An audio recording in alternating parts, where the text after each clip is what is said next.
I'll let you start. Okay, said ladies first. Well, I am Georgia Charlie, and I am a wife. I wanted to make sure I break that curse in making sure I got married before I have children. I am a Christian first, though. I love the Lord. I really do. He was my first husband. And then he saw that I was mature enough to take on another role in the physical realm. So he gave me Jonathan, and I am also a mom, and I cherish that position because it helped to mature me because I'm a big baby, a mother's girl, and it let me see from an early sense what God has to go through in being a parent. And I just love people and God's people, and especially those who are less fortunate. I like helping them, working with them, because I just know that God sent me here on earth for a reason, and I need to be about his kingdom business. So that's who I am, and I just do whatever my little hands allows me to do. I love speaking engagement. I love doing hair.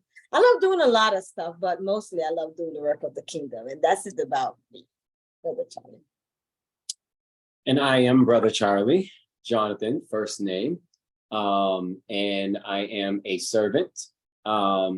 Have born in Boston, and enjoy living, my life as a child of God. Have just recently taken on the role of a minister here in Northside, here in Charlotte, North Carolina. I am enjoying it here in Charlotte, North Carolina. Love to have been married to my beautiful wife here for 21 years, and enjoy our two beautiful children that we have, Emmanuel and Anastasia. I love reading. I love roller skating. I love singing. I'm a people person.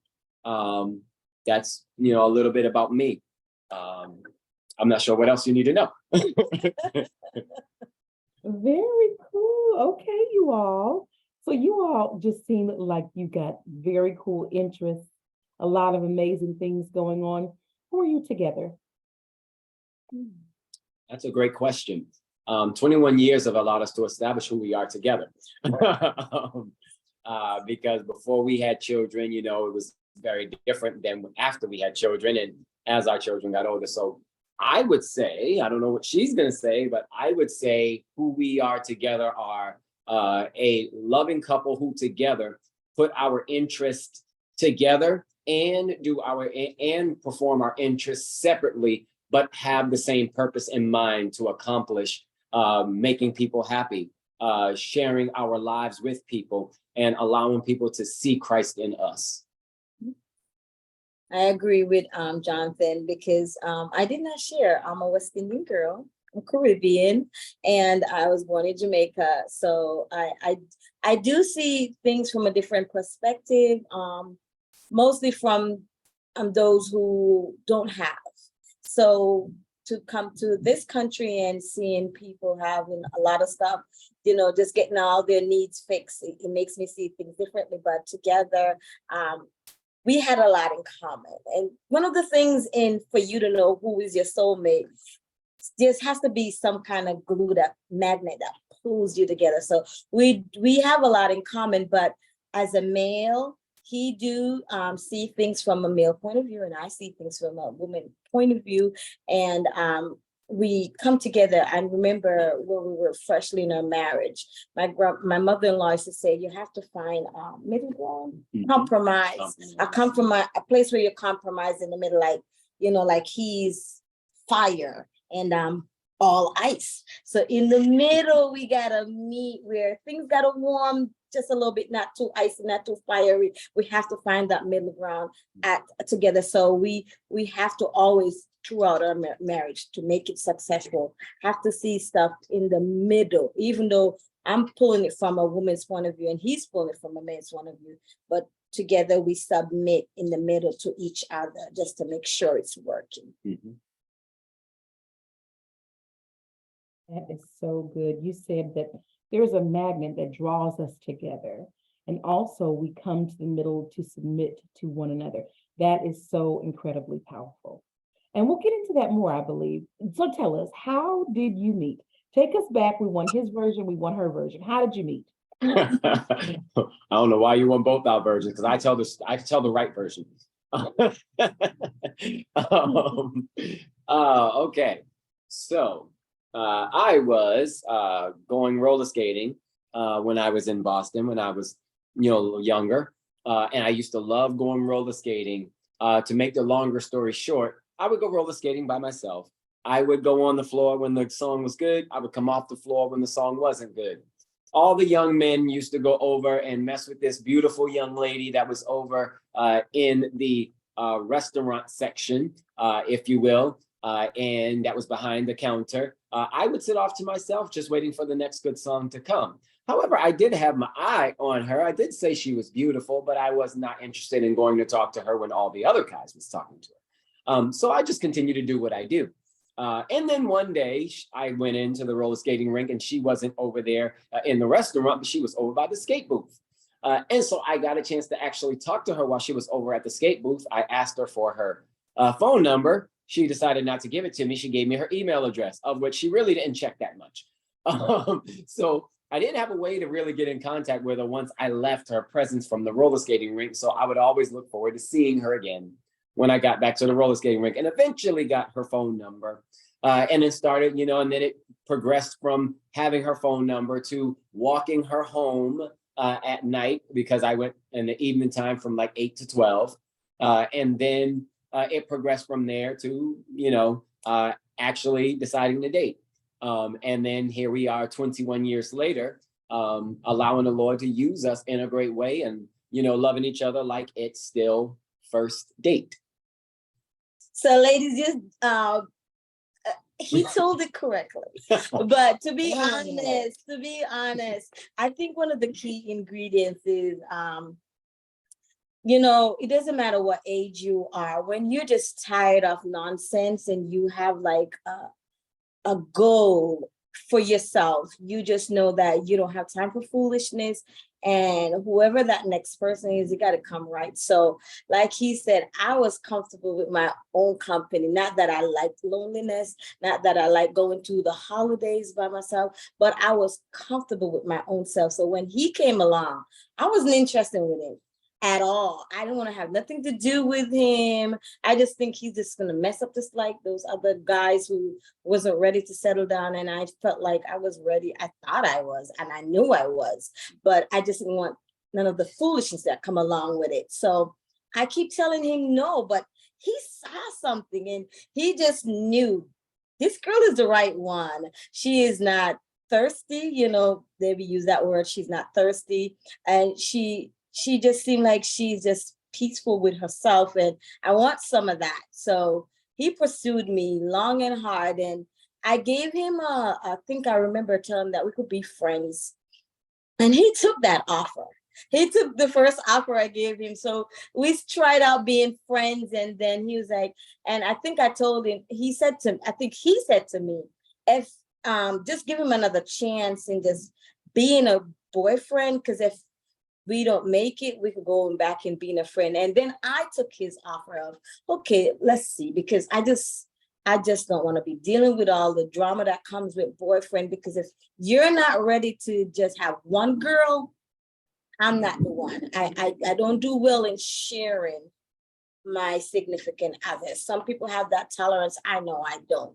And looking for a husband, even now, I know back in the early 2000s, we were a different era, but we're 2023, this is a different era, but certain things you just don't share because it comes with complication.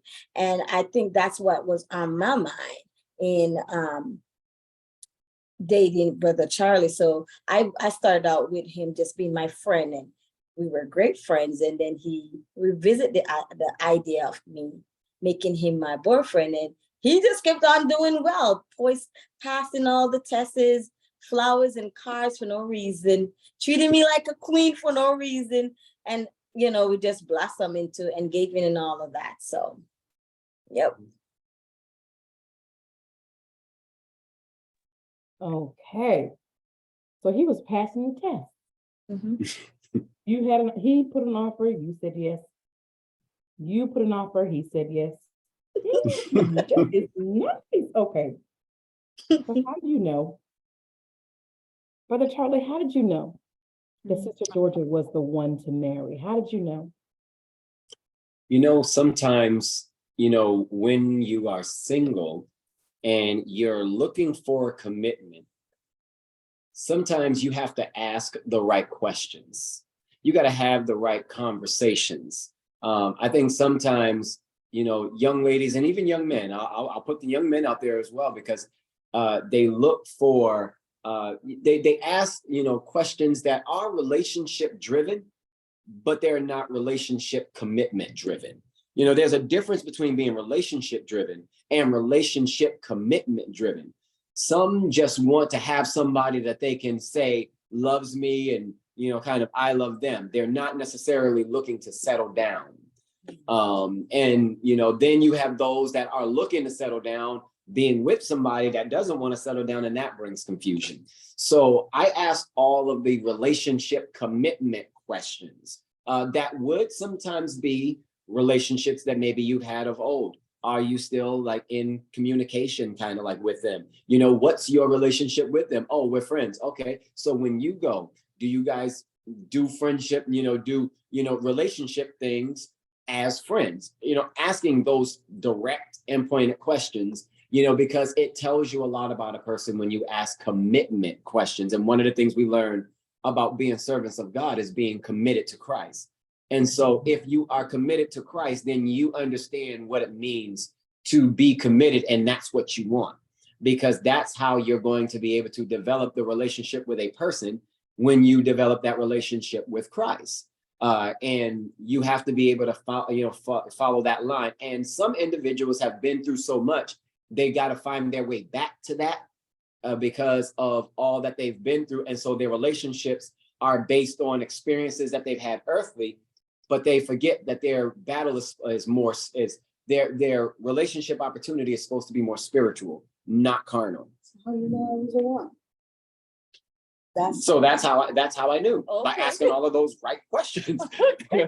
Asking all the right questions, and she answered them correctly. Okay. And she answered them correctly. So that's how I was able to tell that she was the right one, because she answered all of the questions the right way.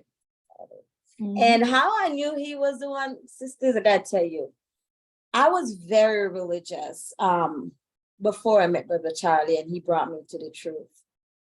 I was very religious. I thought I was gonna bring him over to the Seventh-day Adventist. I don't know why, but thank God the truth stand firm, and God allowed me to be uncomfortable in the denomination church, and as we were having Bible study. So how I knew he was the one, I prayed about it. I prayed hard because I also prayed to have a relationship with God. Remember, I said that was my first husband. So I prayed and I made a commitment to God.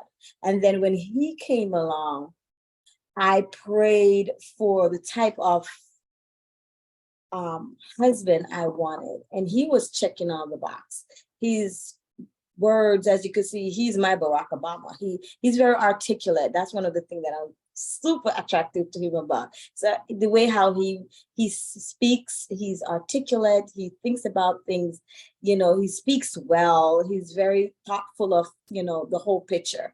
Another thing, that the way how he dresses, I was never attracted to young men who dress like bad boys. I just feel like I'm Jamaican. I'm already fire enough. I'm very hot enough. I don't need all of that bad boy thuggish kind of stuff. So I like the fact that his pants was around his waist with a belt on it.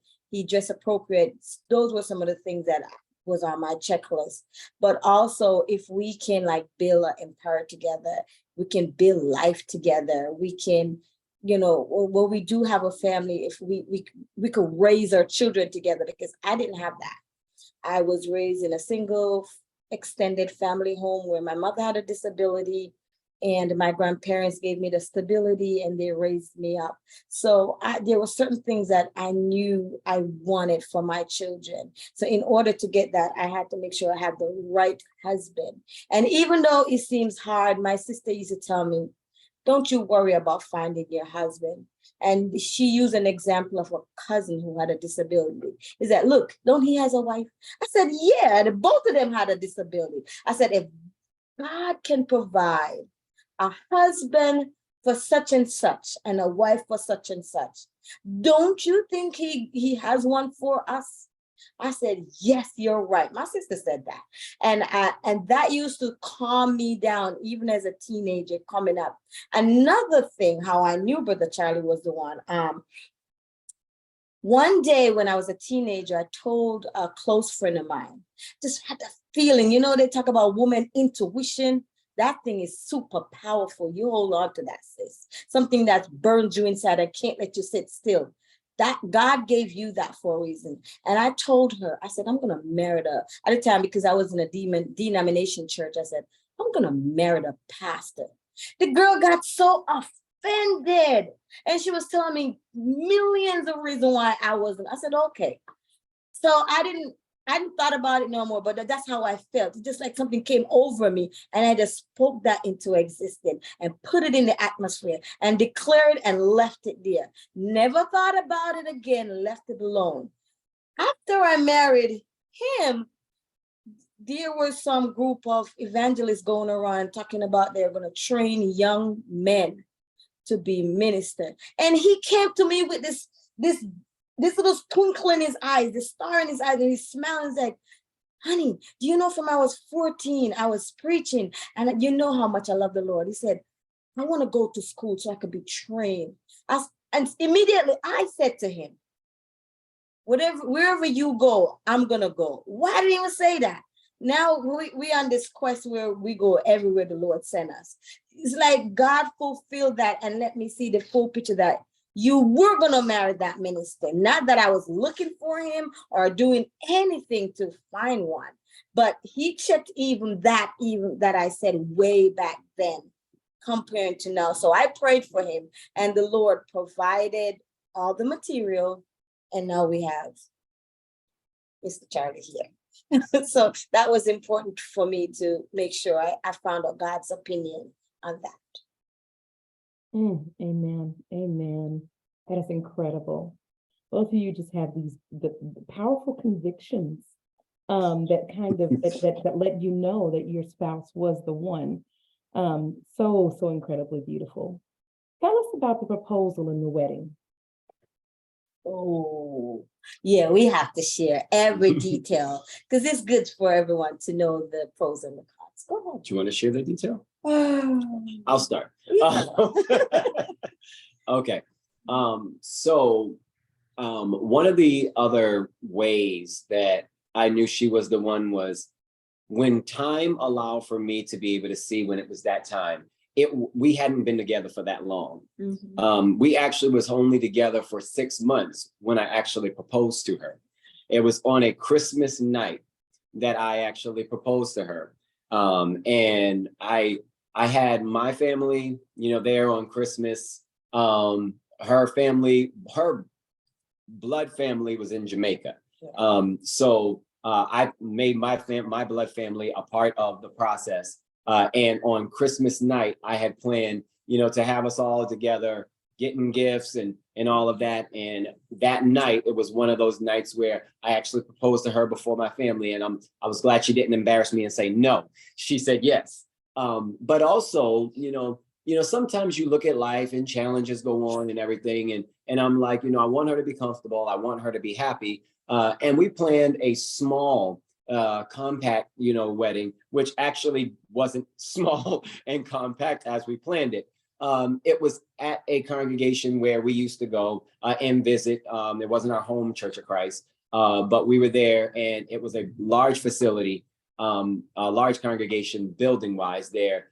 We ended up having 250 people come, and then had a small reception after that for those that we actually gave invitation to. But we just knew so many people. So I engaged to her, and then 6 months after that, we ended up getting married. But that's because for me, I knew she was the one, and I didn't think that there should have been a delay. Now, it was all in discussion and conversation, but it ended up happening that way. Well, he's correct about the proposal. So So one of the bells in the whistle is, some of those hot dates are Valentine's Days and Christmas Day.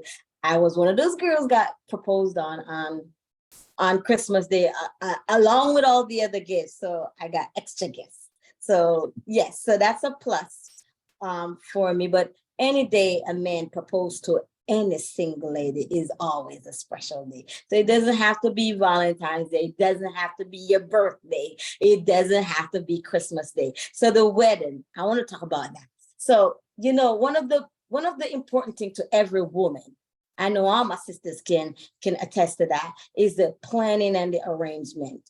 Be ready to protect your peace. Be ready to protect your happiness. Not that you're going to be Godzilla, but if you waited for a long time for a special moment, that's really when the devil will get in the details, because you're working with your family. And there sometimes can be the messiest. And I had some of that because, when someone see you're really happy, and not that they want your happiness, but they're not happy, the energy sometimes flare off and come off bad in different ways. And remember, I was young, and there was some little hiccups along with my planning, my wedding party people. They weren't all getting along. And that's why I want to tell you ladies, when that day come, protect that. If you have a cousin who always cutting up, guess what? When they become your wedding party, if you put them in there, they're going to cut up just the same, because they're not happy. You are.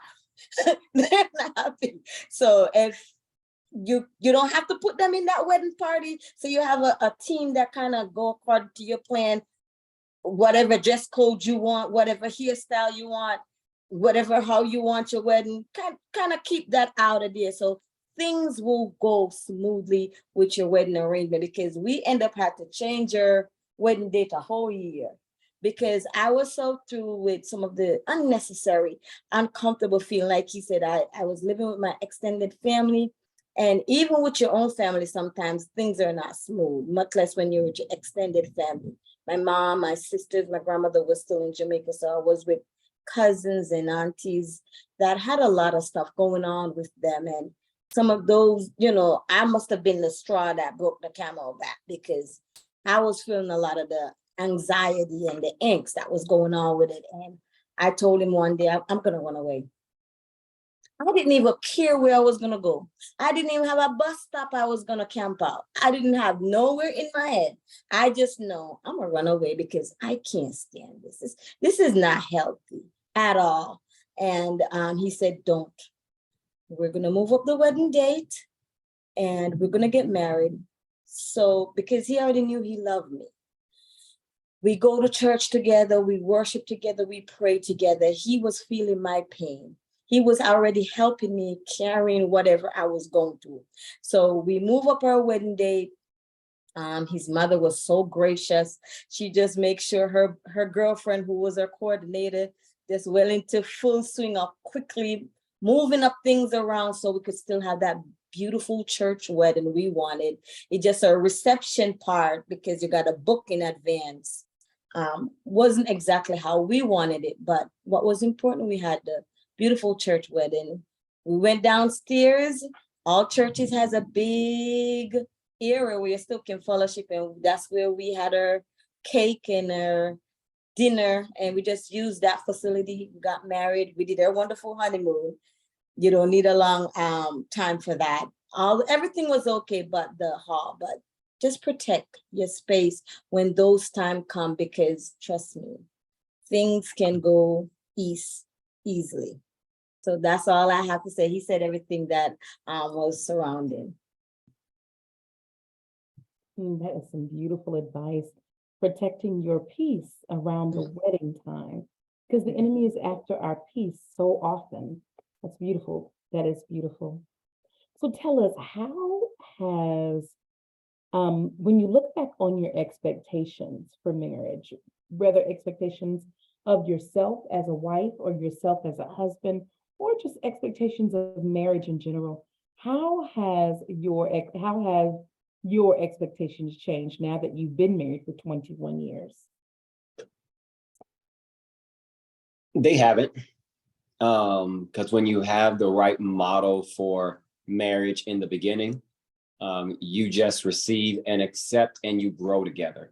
The most important thing is growing together. And so I think it can be dangerous if now things do change after 5 years, things change after 10 years, 15, 20 years, right? But if the model for marriage is that we're going to grow together, then every day is a learning experience. And so I didn't have any expectations then that I don't have now.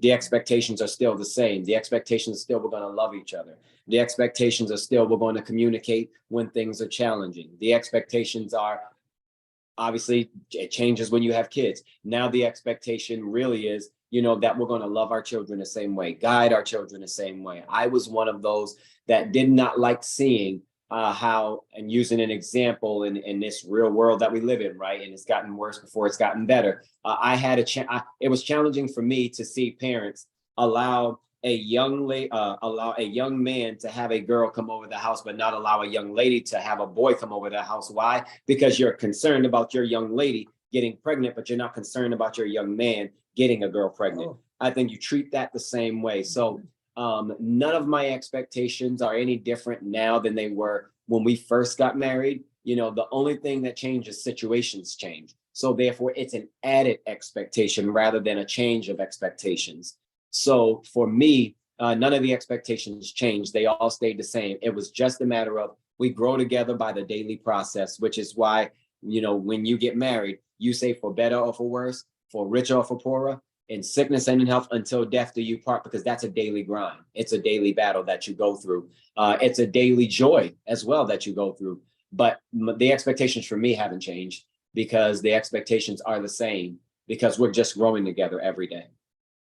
And I need to agree with him. You know how these days people have those vision board things they want to see in a short term or a long term. Yeah, we had those, but we didn't really have a vision board. Like he said, because we got married at 23 and we're 43 and going to be 41.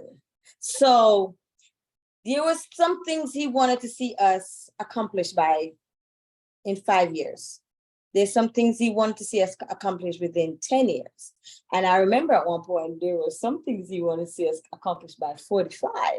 And I remember he came to me and said, honey, we are set. We are set to accomplish this and that by 45. And I actually forgot. Like, this man was so detail oriented. I was just young in love, and I knew there was gonna be kids come somewhere there, and I was like, oh Lord, I gotta raise up 2 living person. So I wasn't even thinking about all these get this by that, but he was, while he's still maintaining our love, keeping it fire, energetic, and making sure we still date each other and do spontaneous things, and also making sure the children are being raised up in a way where they can be, grow up to be wonderful young man and young lady. And for him to still come back and say, well, we wanted to do this by then and that by then. I was like, good. I think my husband's over here like a spiritual vision board going on there. And I was like, wow, and we accomplished those? Like, yeah, we did. And now we're about to be 45. And now we pretty much can say we're setting down roots, because I know a couple of years ago when we were trying to purchase a house, we were pretty much trying to settle down root.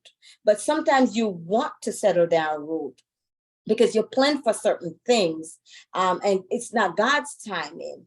And I was sad. I was crying because I feel like, what is hindering us? We have everything, all the material, but God is like, location. That's not where I want you to settle root. You're still on the move. I still have somewhere else to take you. So we did have goals, and we are meeting them. And I think it's healthy for all relationship. You talk about everything. We talk about everything. Even if when he kissed me the first time, I'm like, wait, hold on there. You had no business kissing me. I'm your friend. Friend don't kiss friend. So we pretty much talk about everything. There was nothing we did with each other, to each other, that we didn't discuss it and make sure we both are comfortable with it. So thank you for that question, Kimberly. Wow. You know, Sister Charlie, you just said my husband was like a spiritual vision board. You know, one of the things that God has done in the earth is He has given men, particularly males, the ability to have vision, to cast a vision, and to lead families in powerful ways. And that is so beautiful to see that you looking back can say that's who Brother Charlie is. He's the one, the vision caster, the one who's held on to the vision. That is so incredible, so powerful. Definitely something we need to add to our prayer list. Yes. A man who can maintain and cast the vision for the family. So Yes. how did you all cope during challenges and deciding not to walk away? That's a great question because it takes a lot of patience, a lot of patience, and more patience. You know, sometimes when you go through challenges, you respond too quickly. And I think one of the things that I have made it a point to do is never react. When I have, I'm not perfect. So I've, and during challenges, I have responded immediately and it wasn't the right response here, wasn't the right response there. But during other tough occasions, I have actually thought about it, taken a step back and said, you know what, it might not be the right time to discuss this right now. Those are the things that make for a long extended marriage. Many people look at society and they like to make connections to, society's way of doing things, the reality show style of relationships. And that's the worst that's the worst connection you can make to a marriage, especially a marriage in Christ, because a marriage in Christ is not always the easiest because you're leaning on values that are more than you. Okay, the things that you go through in Christ, they are bigger than you.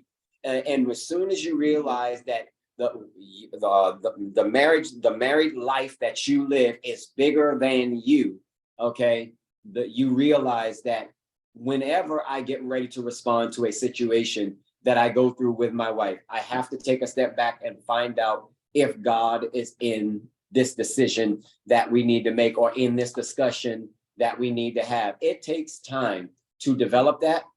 But if you're asking the right questions and you're doing the right things before you say I do, it becomes easier to develop those things after you say I do.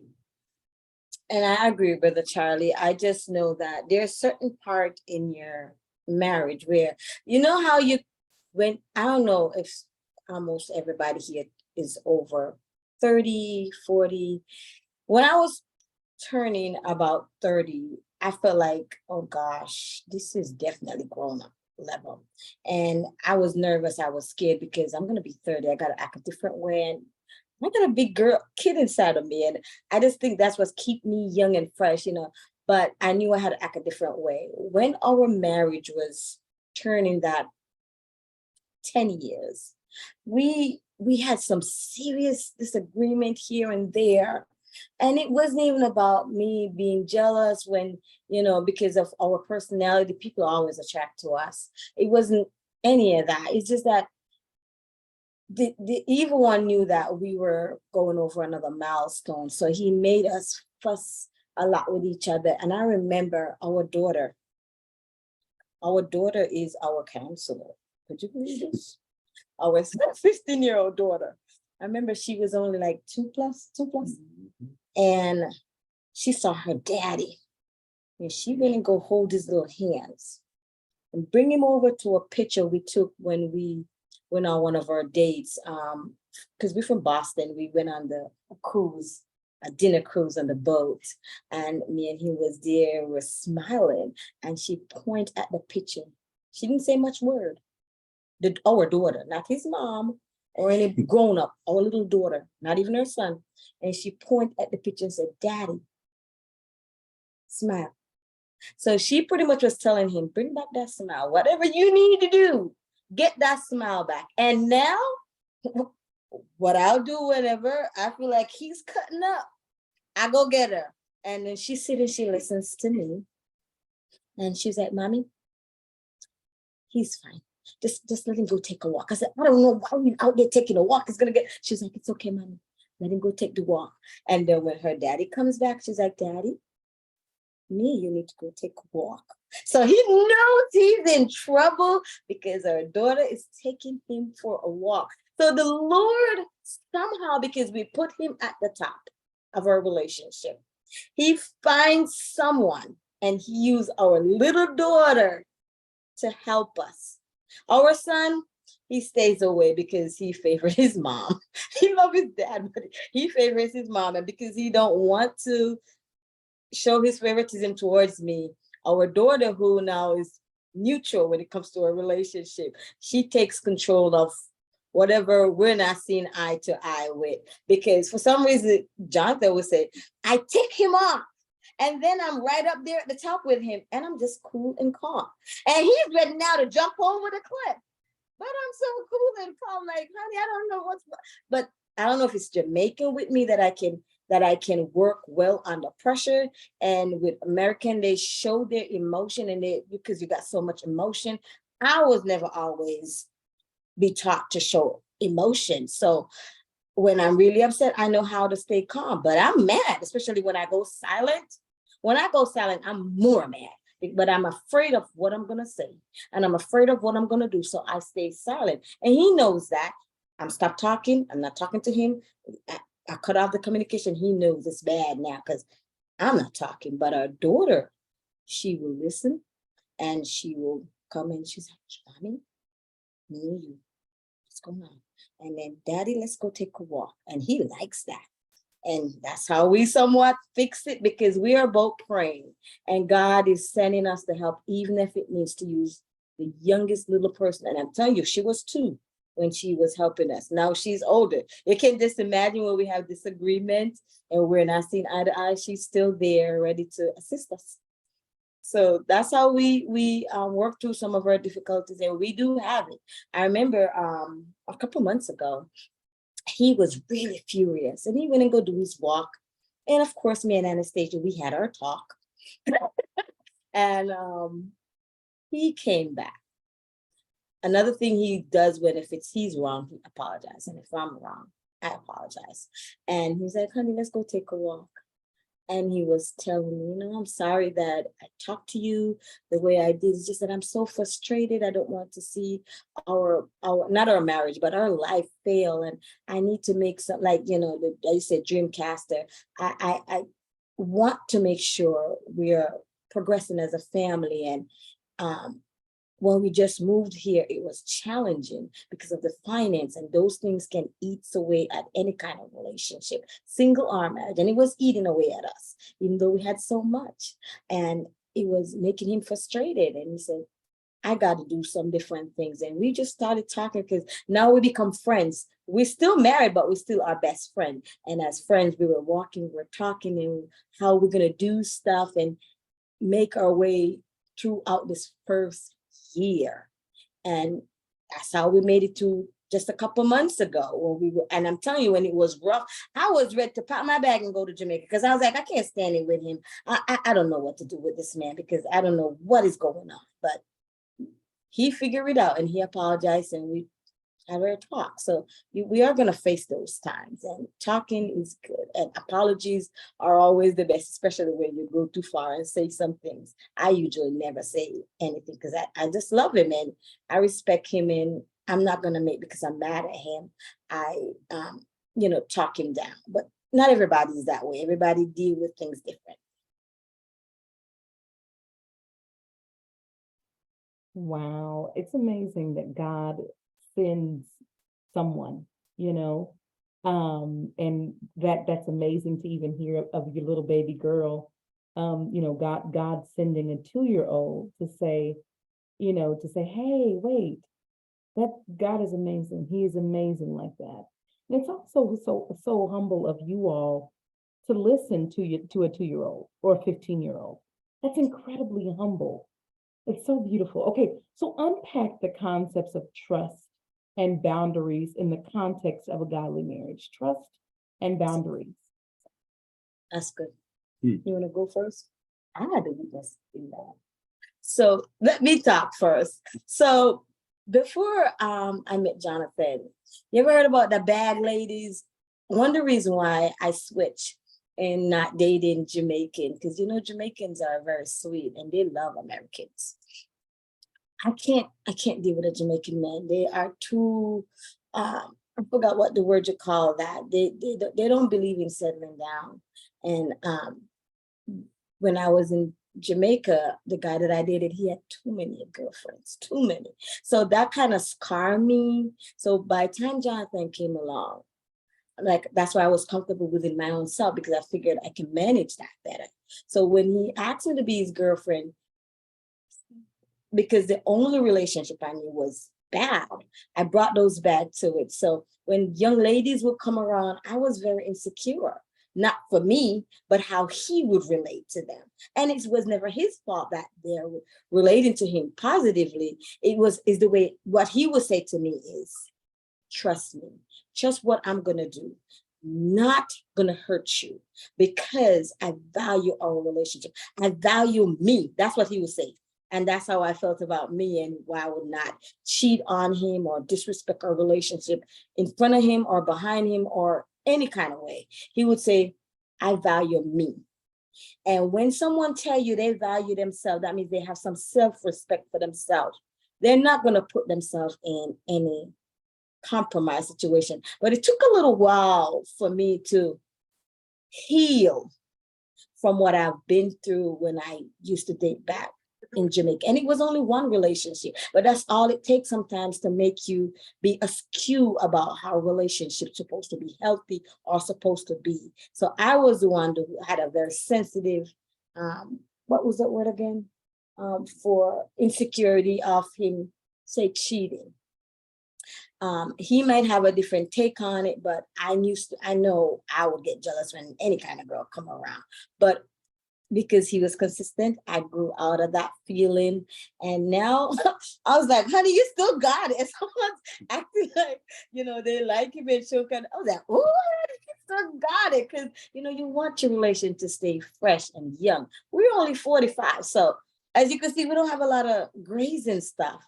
And people our age, they got a lot of, I've seen people younger than me have a lot of grays. So we don't look it, we don't act it, but, I be cheering him on like, oh, honey, you still got it, when I see people show kind of interest, even while I'm standing there, because they don't value themselves. But that tells me the man is still keeping himself up. So I'm not the only one that sees that he's attractive. Other people see that. So I'm comfortable or confident in where I am now, but I wasn't there. I didn't start out that way.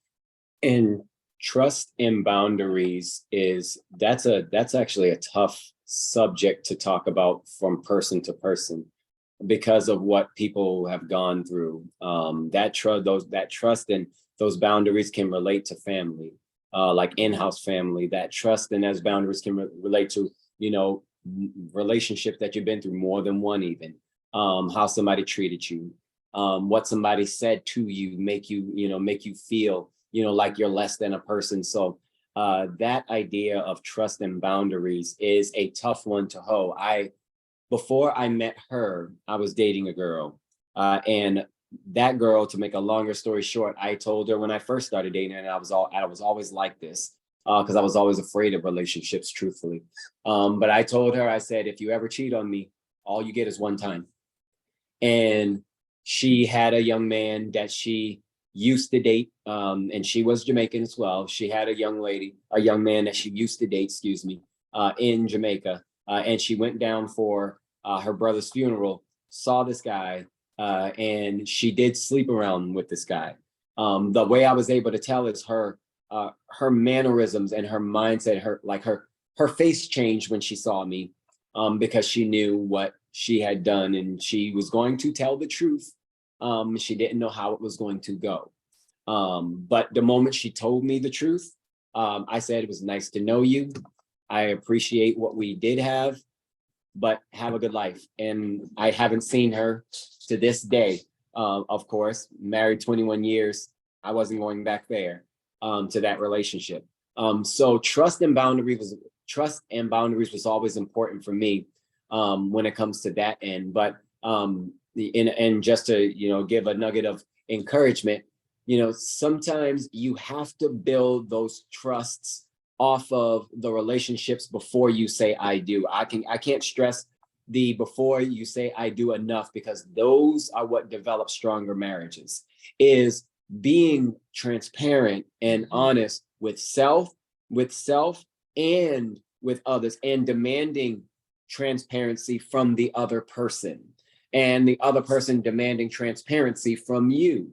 That is really, really important. So trust and boundaries. And one of the things Sister Charlie said earlier, we were honest with each other. So if I would try to kiss her, she's like, we're friends. Why would we be doing that? And that was about boundaries, and it was about trusting the process even as well.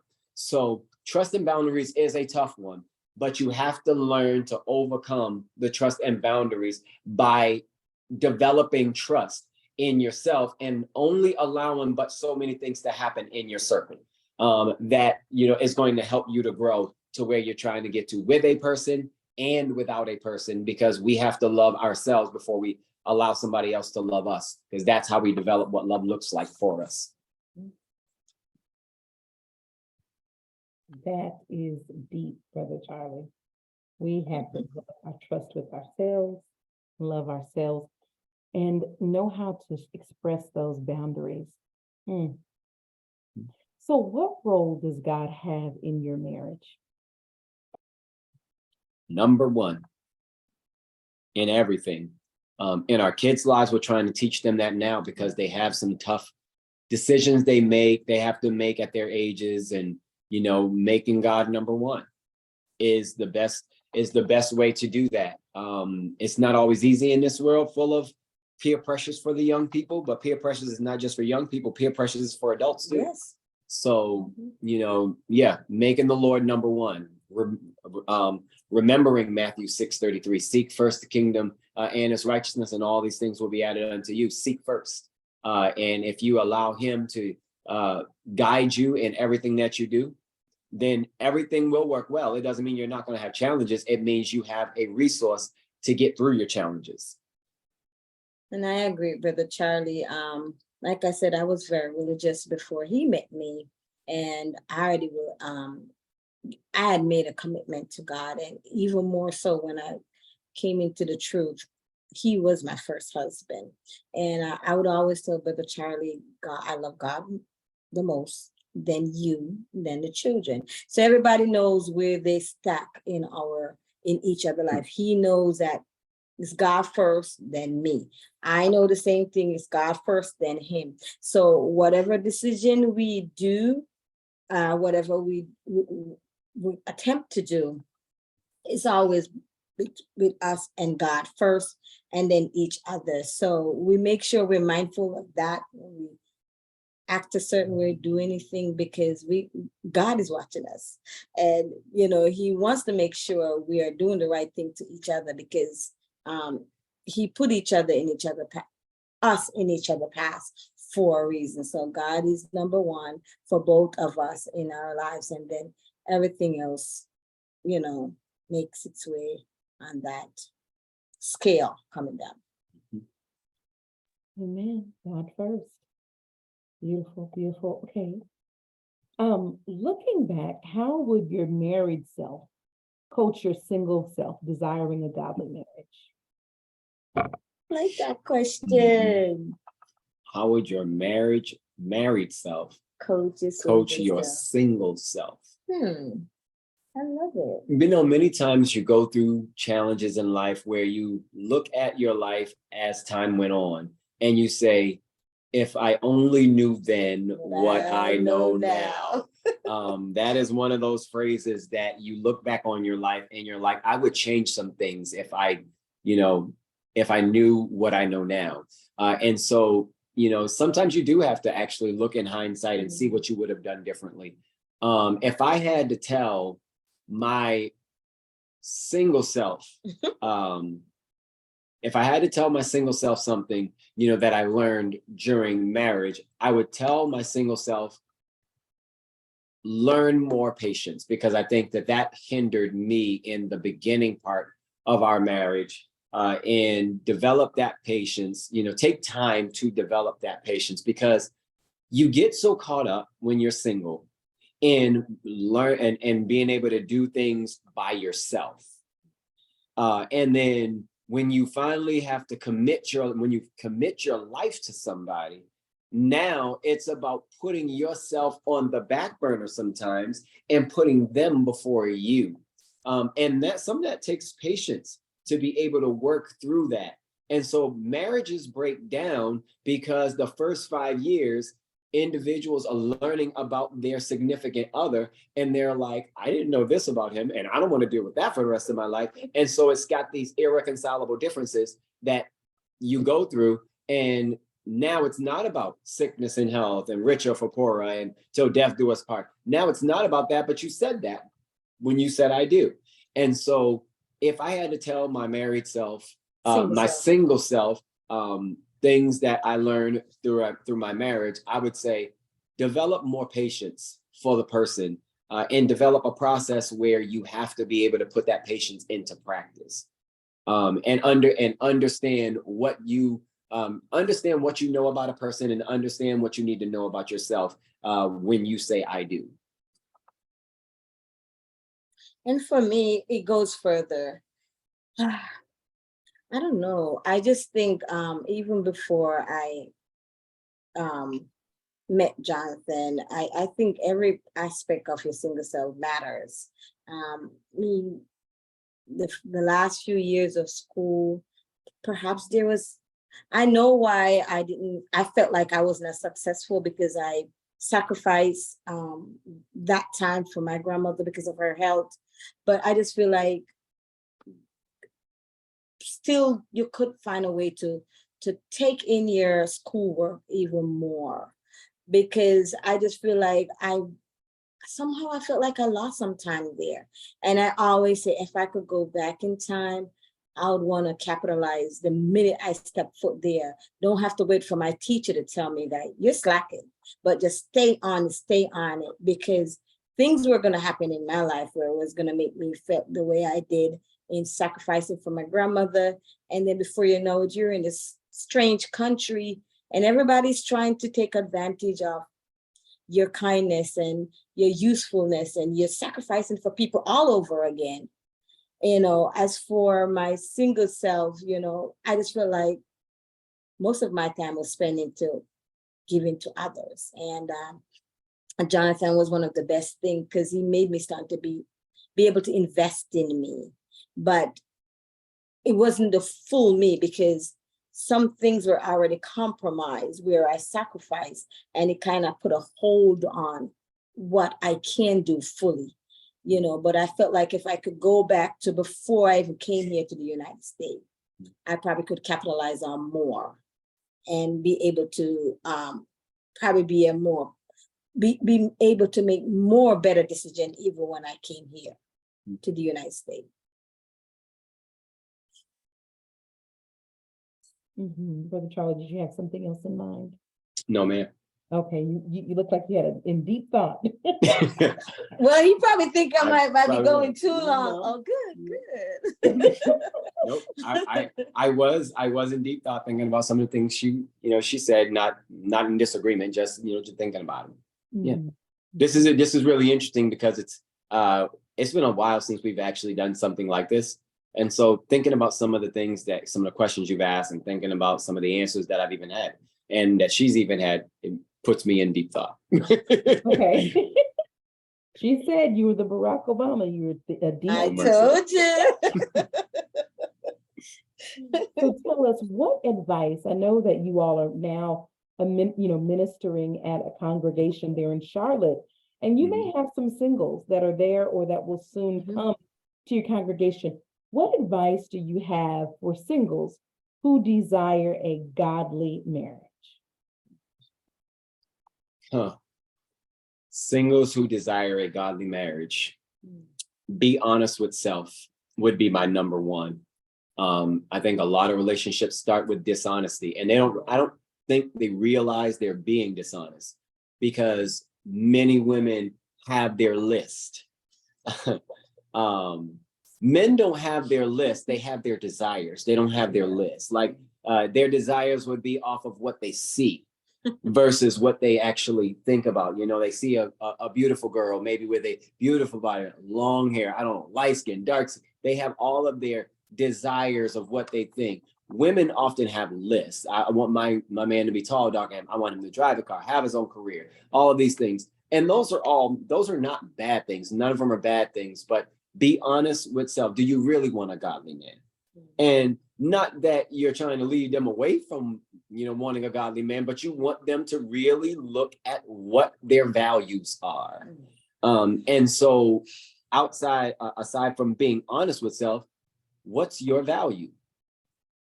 And who do you value? Because if you tell me that you value somebody else, or you tell me that you value what somebody else has to say, when you take advice from, I don't know, a Dr. Phil or an Oprah, and you listen to their relationship, conversation, and you take some values from there and say, those are my values. Do you really want a godly man? The reality is to want a godly man, and to have a godly man are two different things. A guy might say he believes in God, but where is he going to live his life like he believes in God? And how do you know that he believes in God unless you really have a conversation with him about God? And so being honest with self would allow you to do honest things, ask honest questions, make honest decisions if a man is not for you because they don't really hold your same values.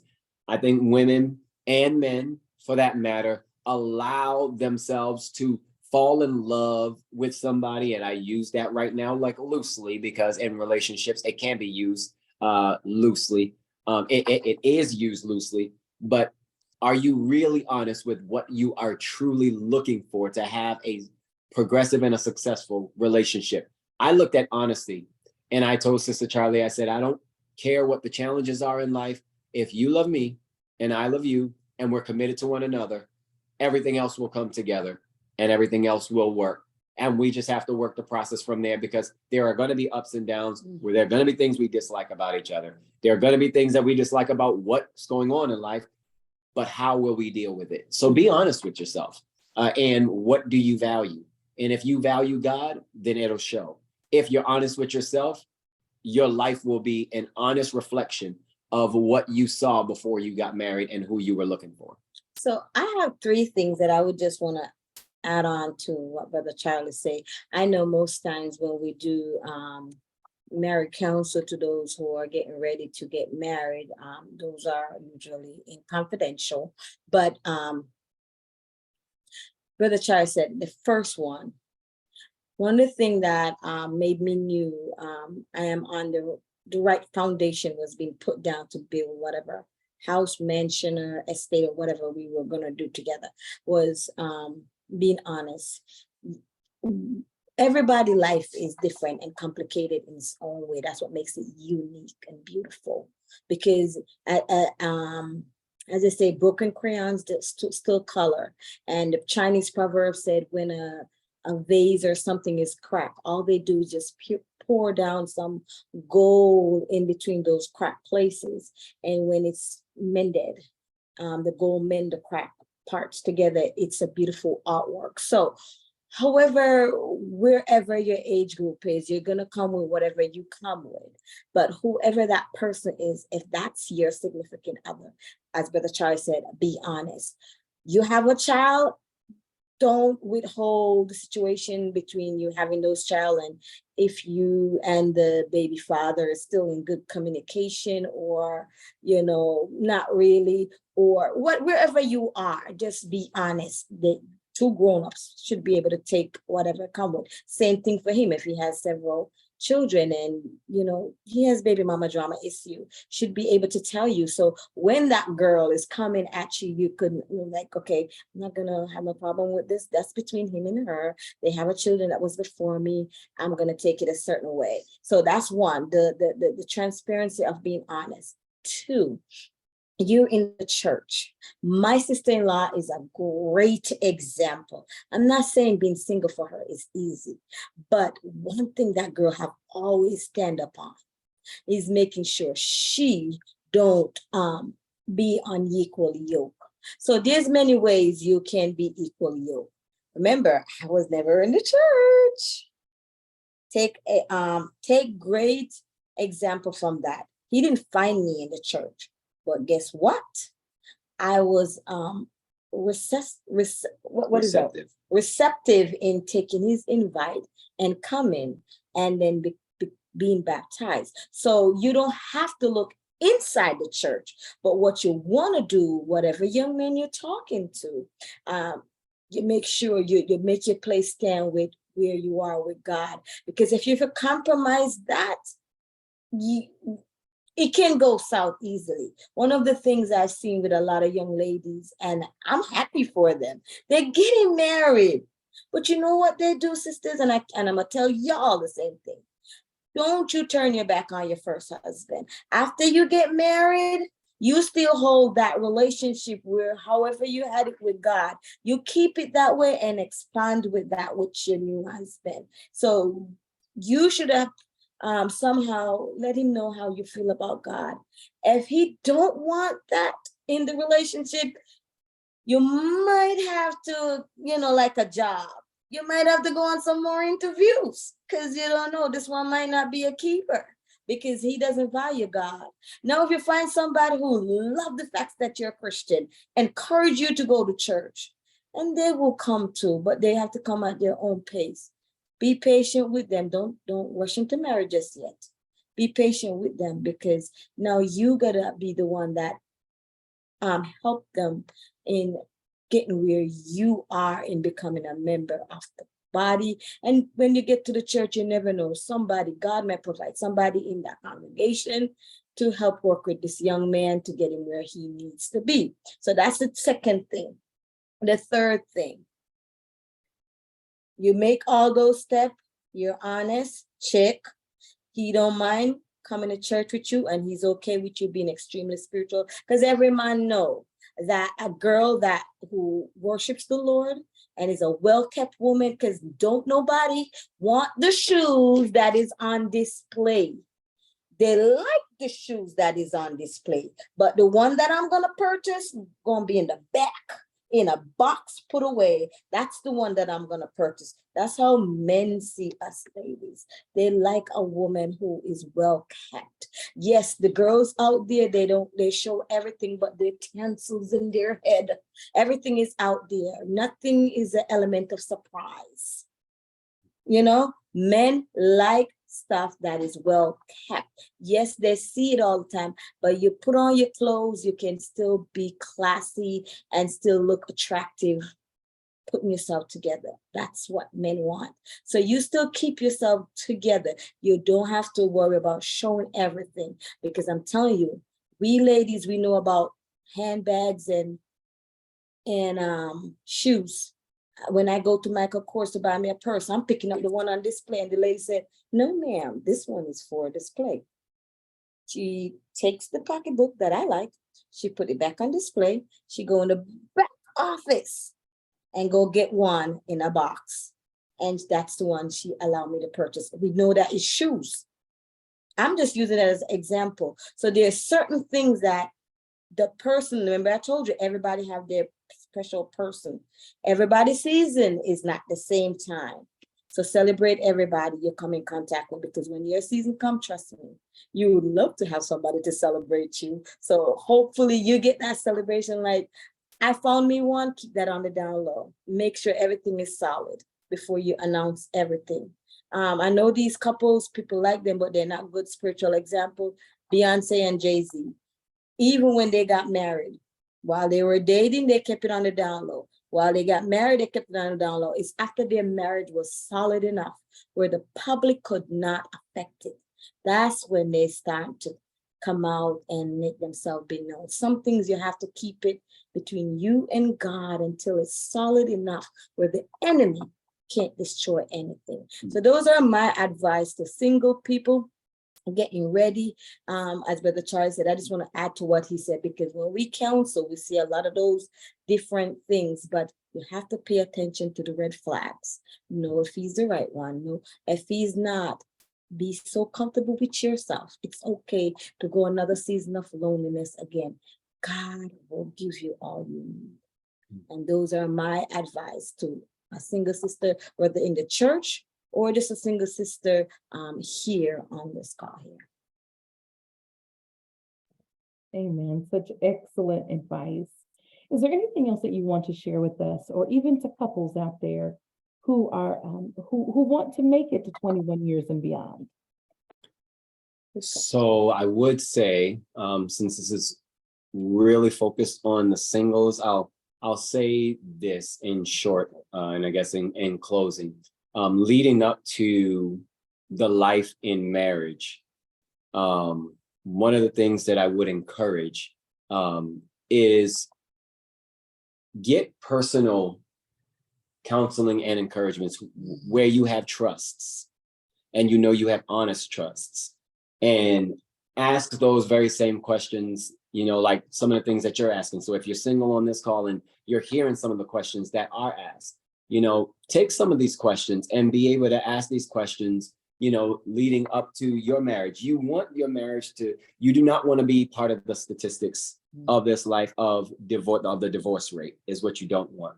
And so the best way to do that, in God's eyes, especially because he hates divorce, biblically we know that, is to really prepare yourself for someone else. You have to prepare yourself because you're used to doing things by yourself. So you need to prepare yourself to receive and accept that person with all of the positives and negatives, the ups and the downs, the goods and the bad. You got to receive that person, and that's going to take some patience. So yeah, I would say prepare yourself well. And that could mean, how one of the big things now, your boss ladies, if I have a strong personality. But the secret of a healthy marriage is submission. That is. Allow the man to be the man in the marriage. So you got some sisters out there, it's in their DNA. They can't help it. They're very articulate. They're very smart. You know what? You might not be attracted to a person exactly like you. Don't let nobody tell you you have to. You might not be, because you got so much of that already in you. Probably the person you're attracted to is a very quiet person. He may not be the smartest person, but that person gives you the butterfly, makes you feel complete. That is your person. That is your person. But regardless of anything, still allow him to lead, because that's the one you submit to. If you now still running the things and being the man, what is he supposed to go be? The woman? That part always ticks me off with the boss ladies. Like, remember, you submit to that person. So allow the man to be the man in the marriage, because that's all he knows how. Yes, he might come from a very, more rough.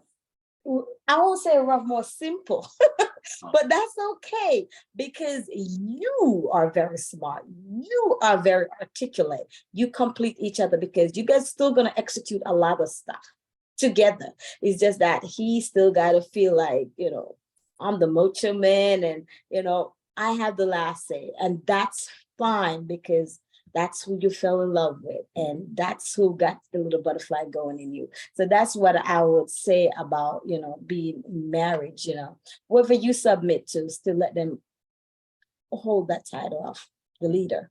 Mm-hmm. Amen.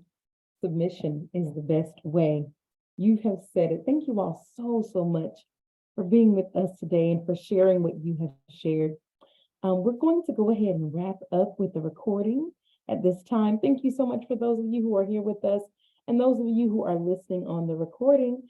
We hope that you'll join us again for another God-written love story in the future.